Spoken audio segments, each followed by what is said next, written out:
Hey everyone, and welcome to Little Steps Asia Live. I'm Glenda with Little Steps Asia, and we are live today, and we are diving into the topic of how to nurture and raise a bilingual child. So today we have two fabulous experts on our panel, but before I get into introducing them, I would just like to remind everybody that's watching of a few things about us here at Little Steps Asia. We do go live every week, and if you're interested in future events, you can head to our Facebook page, the events section, and click on the ones that you're interested in. We will be sure to send you an update on your phone so that you don't miss out. As well, we have a weekly newsletter, and you can get involved with that in the description below. And we are live in 6 different cities right across Asia, here in Hong Kong to Singapore, Kuala Lumpur. So you can get in touch with that in the description down below. We are live today, which means that we love to interact with you. If you have questions or comments, please put it in the comment section down below, and we will be sure to get to you before the hour is up. A little bit about EtonHouse. It was founded in 1995 and has grown into a multi-brand international group with more than 120 schools worldwide. EtonHouse International School and Preschool is well known and highly sought after, offering recognized programs for children from as young as 18 months to 18 years of age, where they can graduate with an IB diploma. A pioneer in bilingual education, nurturing bilingual children has always been a key focus and strength of EtonHouse since its inception. Its trusted Mandarin language programs have over the years nurtured fluent bilingual students in preschool, primary, and high school. In the most recent Youth Chinese Test, an international standardized test of Chinese language proficiency for the primary level, it achieved a 100% passing rate, with 30% of the students attaining full marks, which is truly, truly amazing. So without further delay, I would like to introduce to you Dr. Beth O'Brien. She is the head of early and middle childhood research at the Center for Research and Child Development at the National Institute of Education. She moved from the US in 2012. Research interests lie in bilingualism, bilingual development, and biliteracy development. Thank you, Dr. Beth, for being here today. As well, we have Natalie Loh. She joined EtonHouse in 2012 and is currently a principal at EtonHouse Bilingual Preschool at Upper Bukit, Timah, that offers a bilingual foundation to children from 18 months of age. Natalie is a strong believer in the Reggio Emilia approach, an inquiry-based approach to education. And apart from her many decades of experience as an educator, Natalie is the mom to a toddler. Thank you, Natalie, for being here as well. So we're going to split our conversation up into 3 topic areas today. The first one being language development in a child. Next up, we'll look at the best way to learning languages in school. And finally, we'll wrap it up with tips and strategies for parents. So I'll start out with you, Dr. Beth, in our first topic area, language development in a child. At what age does language development start in children, and at what age does this ability? Sure. Thanks for having me on. Um, for this question, we could really say that language development starts even before birth. There's some research that suggests that even at 30 weeks gestation, the brain and the sensory mechanisms for for tuning into language is already in place. So that at birth, babies can tell the difference between their native tongue, their mother's speech, and a foreign language. And then after that, other language milestones continue through the early years, where the sounds of one's language are known by the first year, while the sounds of a different language become unfamiliar or harder to detect within that first year. So again, the language system is really tuning in to the child's native language or the home language or languages. Also, within the first year, babies tend to play with the sounds and then eventually produce their first words. So everyone's probably familiar with the first words of mama or bye bye. And then eventually they learn to associate these words, either heard or spoken words, with objects and people. And then by 2 years of age, you see children having this, what's referred to sometimes as a word spurt or a vocabulary spurt, where suddenly children seem to have this explosion of words that they know. They tend to learn on average about 9 words per day and will learn up to about 400 words by the time they're 2. And then this accumulation of vocabulary words or words that they know continues through childhood and adolescence, maybe at a little bit slower pace. And then besides learning new words, young children learn to put words together to form sentences and convey new thoughts. And this starts as early as 18 months, where children would start to put two words together. And then their produced sentence length grows to about 3 to 8 words by preschool. At age 5, they tend to use generally correct grammar. Um, as far as language slowing down for acquiring new words, this extends over a person's whole adult life. We always learn new words as we, learn new fields or just pick things up from speech or from reading. Um, while on the other hand, grammar is something that tends to be mature by 6 or 7 years of age. So really, within this question, we can think about language as having many different parts, and the different parts of language develop at different rates. But by far the most rapid learning probably, I would say, takes place just prior to birth and in the earliest years of life. Okay. And what age would you start teaching children languages? So for the child's first language, again, this is something that happens as soon as possible. As soon as the child comes into the world, as soon as the baby comes into the world, they're ready, they're predisposed to um, understand and listen to and discriminate speech sounds. Um, if we're talking about explicit teaching of a second language, then there's really no set limits, and children will be able to pick up whatever languages are in their environment from early on. If there are more than one language is spoken in the home, they will tend to just learn and absorb what they hear. And then if they're being taught in outside of the home in a school-based setting, there's really no kind of lower limit where you can start. Okay, good to know.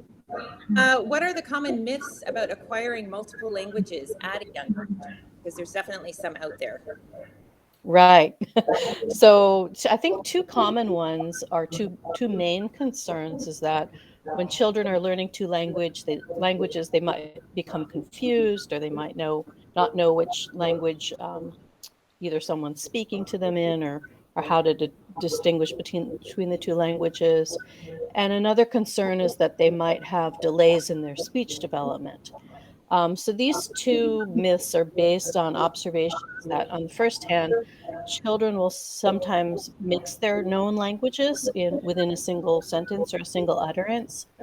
And that compared to monolinguals who are learning just one language, bilingual children also are observed to have smaller vocabularies in one language.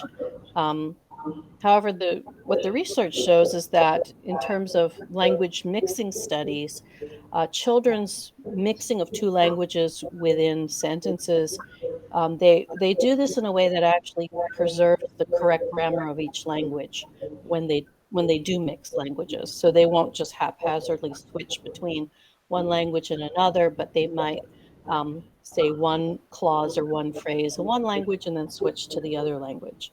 Um, and the second issue is that they may know less numbers of words in one language. However, if we look at the overall vocabulary that the total number of words that they know across both of their languages, this tends to be about the same as for monolingual children learning one language.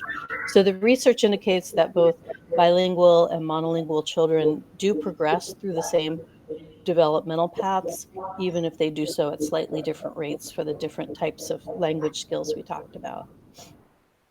Very interesting. I think it's interesting that even when they're mixing the two languages, that they're still following the correct grammar rules, right? Yep. Yeah, very interesting. Okay, if a child is having difficulty learning a language, what are your strategies to help with that? Right. So if we're talking about the first or the child's dominant language that they're having difficulties with, um, it would be advisable to have them maybe seen by either a speech or a language therapist if it's a concern, so that they might be able to help and see if there are any developmental issues.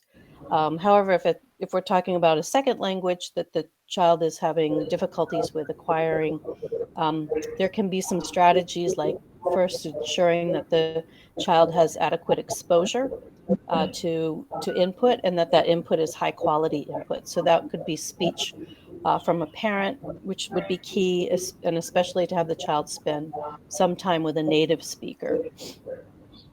Okay, great. Thank you so much. I'm going to switch over now into our second topic area. So we'll direct those questions towards Natalie. So next up, the best way to learning languages in school. So Natalie, can you share with us the different bilingual models in schools and what do you feel is the most effective? Hi, everybody. The journey towards picking up a language skill, whether it is your mother tongue or whether you are acquiring a second language, is unique to the learner's context, and also the home language environment. So there are several models that are available in schools, and what's best for one child may not be best for another child. And this depends on several factors like, whether or not they are native language learners. So in our schools at EtonHouse, the language models are responsive to the individual learner and are offered from preschool all the way through to primary and beyond. And this is important as children then have a pathway towards gaining language proficiency as they get older and become more competent and confident in the language. So no matter what the model or process of learning is, the thinking and values that underpin it are all aligned. And it is informed by research and best practice that children learn a language in a natural and spontaneous process, using the language in everyday life and situations where they can easily and instinctively switch between languages. So whether it is a single language immersion or a dual language immersion, children are able to pick up language skills in an authentic way, and both of which are offered in our schools. Parents can choose either based on their child's learning style, future schooling options, the language spoken at home, expectations on language outcomes, and the child's interest in learning the language. So to give you an example of a dual language classroom in my school, the children interact with the English and Chinese language teacher at all times throughout the day. Both languages are therefore used in natural everyday settings like, during morning greetings when the children come to school, conversations that they have during meal times, and other routines throughout the day. However, there are also allocated slots in the timetable where children have learning in one language facilitated by either the English or Chinese speaking teacher. And during these sessions, depending on the child's learning outcomes, the teacher will differentiate the learning so that each child is building on their competencies in the language from simple to complex. Wonderful, thank you. How do teaching and learning strategies differ in native and non-native learners? So a number of factors come into play in the process of learning a language. And because each language has unique processes in learning to speak and write it, it can be challenging to acquire it. So identifying the window of opportunity for both type of learners is important. Some children are more linguistically inclined. They may have better aptitude in learning a language, and they can pick up the language fairly quickly as long as they are immersed in the environment. So in the past, we have had students in our school who spoke Mandarin fluently, even though there was no home support. And non-native speakers can also be offered to listen to songs, rhymes, audiobooks, and it's important we cultivate positive motivation. So children should get opportunities to interact with the teachers in various languages, and when they hear a language being used meaningfully and in a familiar environment. Moving from the initial stage of just listening and understanding, to trying to speak words and form short phrases will be much easier to grasp. So at EtonHouse at Upper Bukit Timah, where children are constantly being exposed to both languages in school, in the school setting, they have both language teachers with them throughout the day. And we find that the families align to the same values that we have in helping the child acquire language in a meaningful and natural way. Okay, thank you. And how do you describe an immersive program? When talking about the most efficient way to learn a new language, there is always one word that pops up: immersion, which basically means learning a language in the most natural way possible. And this language is constantly and consistently spoken. Two language groups, native and non-native speakers, are in the same setting. And this allows children to learn from each other, scaffolds as skills and competencies in both languages. And fortunately for language learners, they don't have to travel to create such a dynamic environment to promote this kind of learning. It can simply be done when you have native language teachers in these settings, and learners interact with the teachers in the respective languages over a sustained period of time. Okay, and we've talked a lot about Mandarin. Does the school offer other language options? Driven by demand and the community that each of our schools serve, we do offer other languages such as Japanese, Hindi, Tamil, Spanish, and French, but this depends on each of the schools. Okay. Great, thank you. So we're going to get into our third topic area, tips and strategies for parents. I will include both Dr. Beth and yourself, Natalie. So I'll start with you. First question for you. What strategies do educators adopt when it comes to language learning? How can they be translated into the home? Let me first answer the part about strategies. Teachers being able to provide their students with opportunities to feel secure and to feel accepted is vital to a student's success. Children should be able to converse freely, to enjoy and share experiences with their peers, for them to use the language and express themselves confidently, even if they were to make mistakes. Children thrive in the environments that they are put into. And at EtonHouse, we view the school learning environment as the third teacher. And this environment is one that is welcoming, promotes relationships, communication, collaboration, and responses to the children's needs. And you will be able to find that a learner in EtonHouse will have their autonomy encouraged, by allowing their voice to be heard and their thoughts valued in the classroom. So in this way, children gain more confidence in becoming more willing to use the language. The classrooms are also culturally represented, where the Chinese culture is highly evident in the learning spaces. So for example, in our school, we do provide authentic materials, such as maybe setting up a space to do Chinese calligraphy, that invites both the native and the non-native speakers to be part of the experience. And for an educator, it is also paramount to make the learning of the language interesting and meaningful by being an intentional teacher, when providing the experiences and materials to the children. And this can be done through, a variety of, games, dramatization, and stories. Now about translating this at home.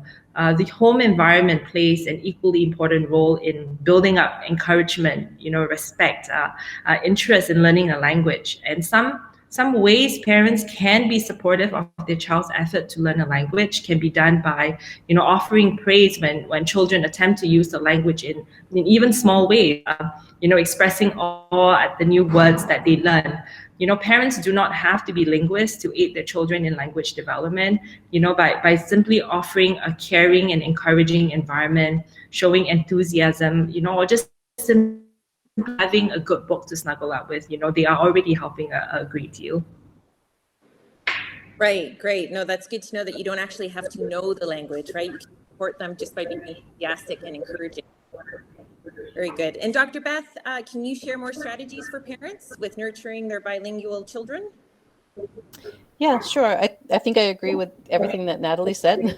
But in addition, just to say that it's good for parents to engage in frequent conversations, especially in a language that's less used in the home, or what would be called sometimes the non-dominant language in the home. Also having the child spend time with relatives that are native speakers of the language. So, being able to hear a good language model from a native speaker is also provides for rich input. And then another really good point or activity that research points to is reading books together. So reading books together in each language helps to increase exposure to new vocabulary words, to different types of sentences that tend to be longer and more complex types of sentences that are used in speech, and also introduces children to concepts like print awareness, knowing about how to handle books, that that speech can be encoded into printed symbols. So all these are things that can be introduced through books. And also when reading books together, you can, feel free to read the books over and over again. Children like repetition at a young age. And also with new words, repeating these new words multiple times and in different contexts helps them to really acquire the new word.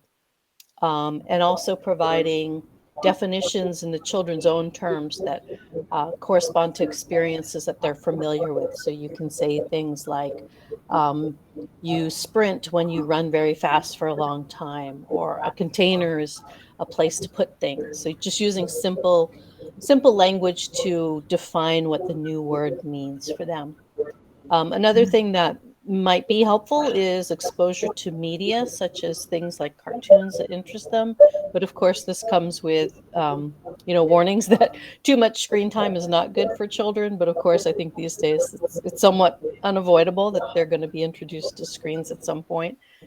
So, finding either games online or language-rich types of animations might be helpful as well.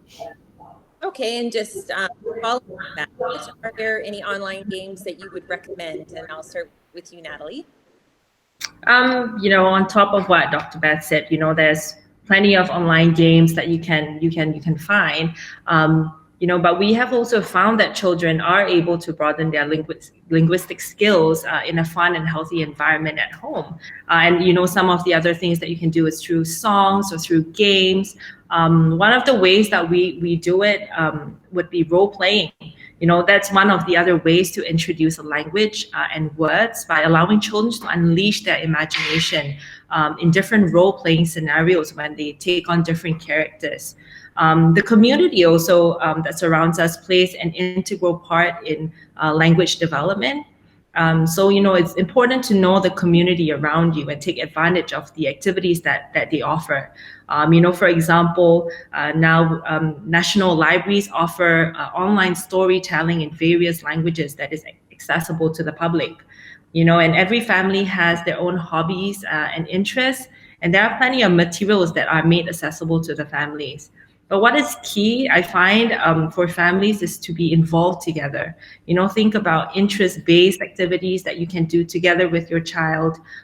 For example, if your child really enjoys cooking or enjoys soccer, you can try conversing in that language, while engaging in this activity. So it isn't just about the tools that are powerful and effective, but the engagement at home that makes the difference. Right. Okay. No, that makes a lot of sense. And just offhand, would either of you have an online game that could be recommended for families that are looking for something at home, or that's just not something that you're steering towards? Dr. Not Beth? in particular. No. Not Okay. an online Okay. game. No, But I was just going to add something to what Natalie alluded to. So, doing things together at home, we say having rich conversations and a lot of language input in the home is really important. And sometimes, we all get tired, I'm sure, as a mom of a toddler. Natalie understands, you're going through your day. The last thing you want to do is start a conversation with your 2-year-old. But you can think of little things that might be enjoyable for both of you to do, like just simple things like singing songs or making up a song about something that you're doing together at the time. Things like one of our research labs gives tips for parents to do things like you can play a tickling game where you name parts of the body, and this way they're kind of socio-emotionally engaged in the activity while they're learning the new words. So it's not just a drill and practice kind of thing.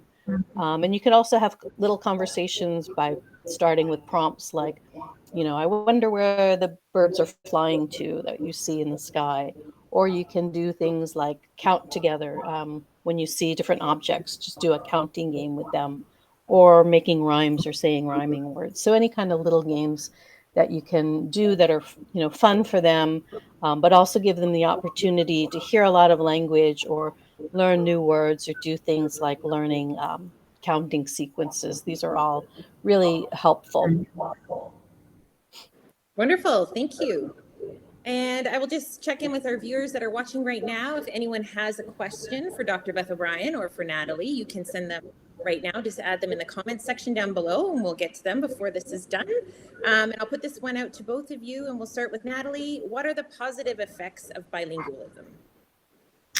Beyond the obvious linguistic benefits, being bilingual has connected to, a number of cognitive, social, emotional advantages. Meaning is embedded in different words, and being able to express oneself in a different language definitely helps with developing empathy, by being able to understand another person's intention and perspective. And language and communication skills can also help them interpret the world from a different perspective. And this understanding of the world continues to build their identity throughout the life. And by being bilingual, it also can help to maintain a strong connection to your family and cultural bonds, which then helps to build on, a better sense of belonging and identity. And there's possibly more diverse career opportunities in life in the future. Wonderful. Thank you. And Dr. Beth, your thoughts on that? Sure. Besides all of these important pieces, there is some indication, although the research still isn't quite settled on it, but there's some indication that learning another language may also help to develop some cognitive skills. So things like being able to inhibit or control impulses or distractions, in some cases have been found to be better or learned earlier in bilingual children. Also, it's noted that it's easier to learn a third language after knowing two languages. And then, as an adult, it's easier for things like traveling to different countries. So there's a lot of different benefits, I think, that you could list. Wonderful. Okay, I do have some questions for you ladies from people that are watching right now. The first one is, our 4-year-old's first language is English. We started to teach him Korean and he's slowly picking it up. When would be the best time to introduce him to German as a third language? Maybe if you just want to give a little wave to who would like to answer that.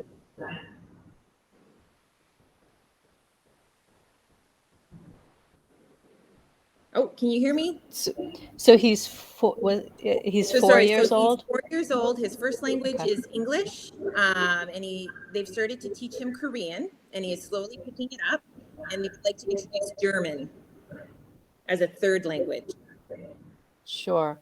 I maybe Natalie has some other ideas. I'm just thinking that it might depend on his environment. So, if he's just learning Korean, it sounds like maybe this is not a family language or a language that's not practiced within the family, whether he's learning that at school or not. I think it really depends on what kinds of natural input he or she is getting, particularly in the home.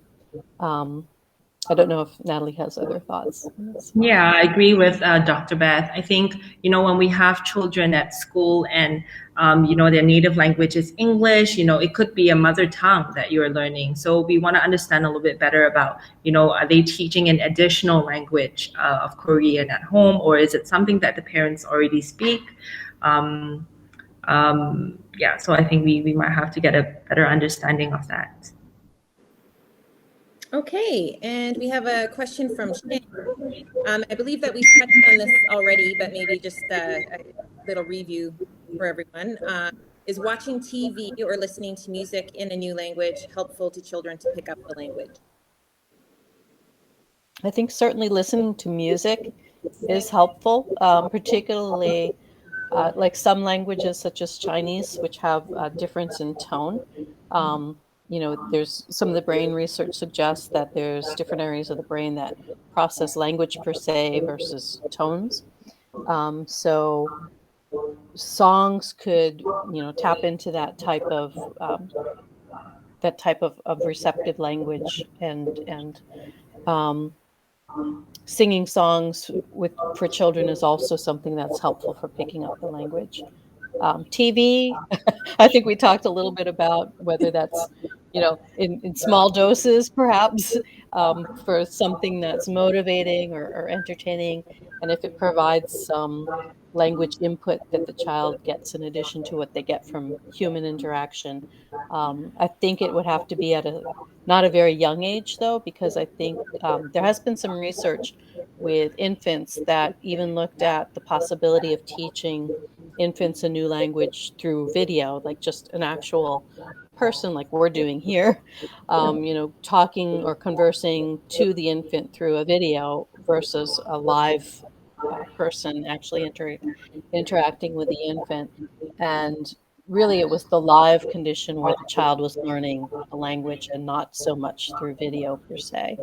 So those would be some limitations just to consider what age the child is at. Okay. Yeah, and I agree. I think that music and songs are a great avenue for children to pick up a language. Whether or not you're playing music in the background, that's what I do for my son. If we are not speaking in predominantly in a Mandarin, in Chinese, we leave it in the background.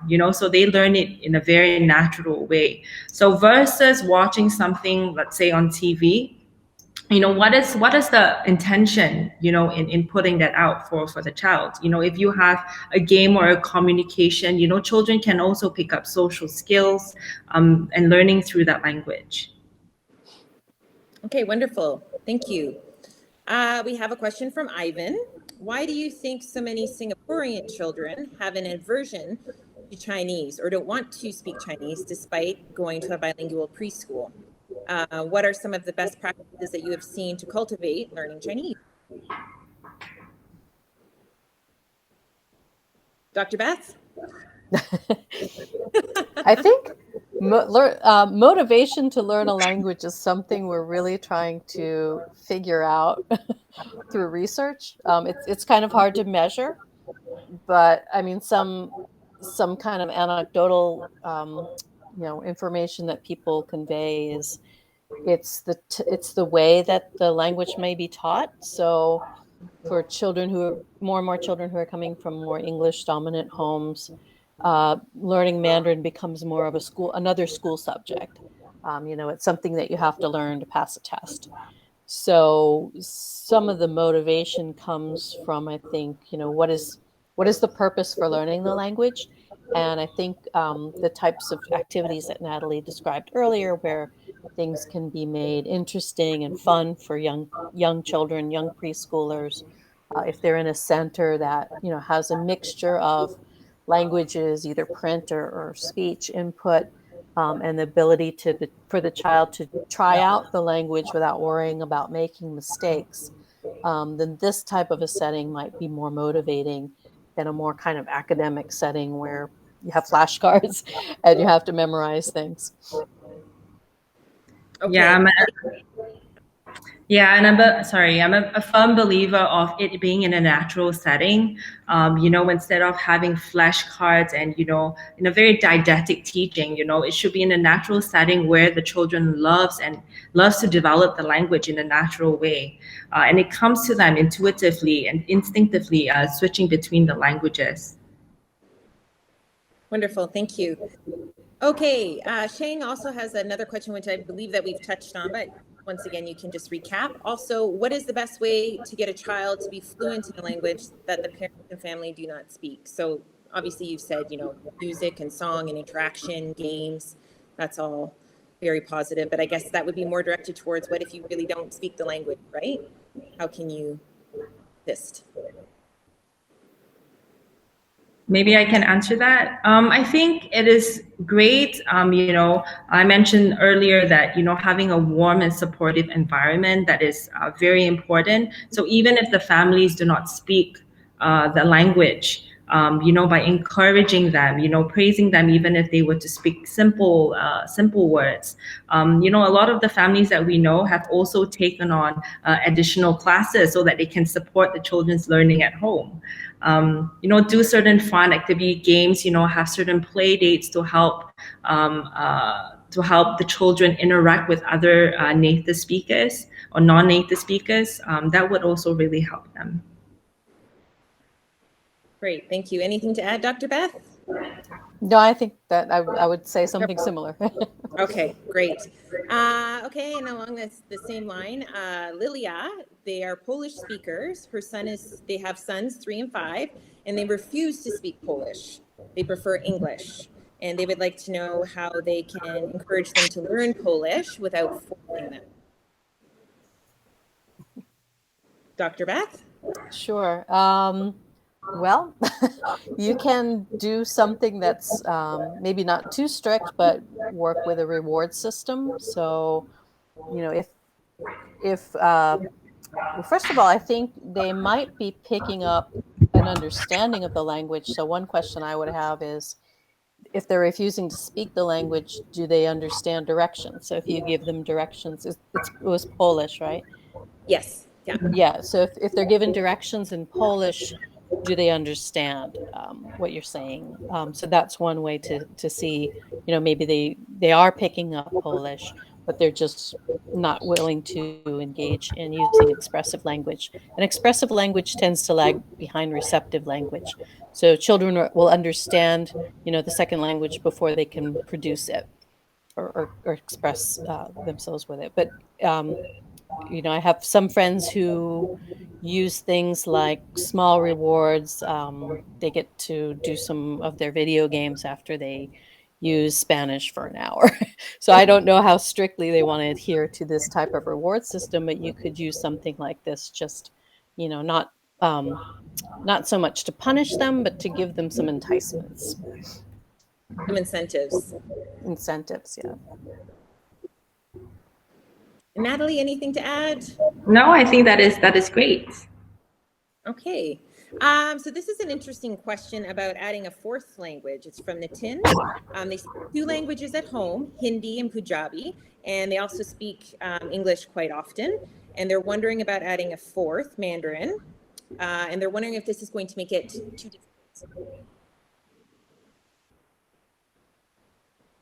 Natalie? Yeah, I guess. Sorry, I didn't quite hear that, Glenna. Could you repeat the question again? No problem. So they speak 2 languages at home with their children, Hindi and Punjabi. Mm-hmm. Plus, they also use English as well, but they're wanting to add a 4th, Mandarin, in school, and they're wondering if that might be just too much, if it's just too difficult for them to learn a 4th. I think when you pick up a language, let's say in the school setting, it becomes in a very natural environment.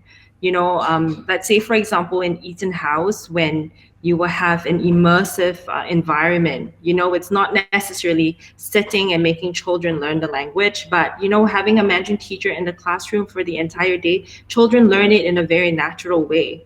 Of course, everything is dependent on, a child's aptitude in learning a language, how receptive they are in the language. But, ensuring that the school environment, in whichever school the child is in, is one that is nurturing, and one that is able to support the multiple languages that the children are exposed to.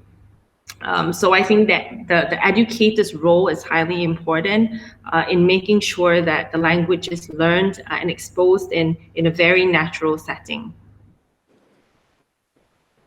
Great. And Dr. Beth, anything to add? Yeah, sure. I think, we see examples of countries where children are learning 3 or 4 languages. So there's a home language, maybe there's a mother tongue or a dialect, and then there's a school language. And then in addition to this, like a national school language, there's English. So learning 3 or 4 languages at a young age is not unheard of. Children do it. And I think, part of what Natalie said earlier is there are considerations of the individual child. So there will be differences in children's capacities to pick up new languages. If it's a struggle for the child to learn something new, then it's probably not a good idea to overwhelm them with too many languages. But if they seem to, have an easy time with picking up new words or sentence structures, then it may not be such a burden. One other thing to consider would be, what are the plans for school? And if the child's at a preschool age and they're having to prepare for going into a school where there's English or some other language medium of instruction, you wouldn't want to interfere too much with them having enough proficiency that they could, be able to perform in a classroom with that main language of instruction. Wonderful. Thank you. That's some really, really good advice. And I think really what it comes down to probably is just knowing your child, right? Knowing where they're at with learning it and how much more they can take. So that's really great advice. Thank you. Thank you both. It's very informative and insightful. It's a pleasure speaking with both of you ladies today. Thank you for joining us. If you would like to find out more, you can find related articles on EtonHouse's parenting blog, parenting.etonhouse.edu.sg, or speak to a school admissions consultant to find out more about the language programs. Selected EtonHouse preschools are currently offering a registration fee waiver that runs until the 10th of September. Its international schools will also be running promotions from the 13th of September until the end of October. You can find out more details at etonhouse.edu.sg. So thank you so much, everyone, for watching and tuning in this afternoon. Remember that you can subscribe to our YouTube channel, follow us on social media, and even better yet, you can subscribe to our newsletters. Thank you for tuning in today, and until next time, bye for now.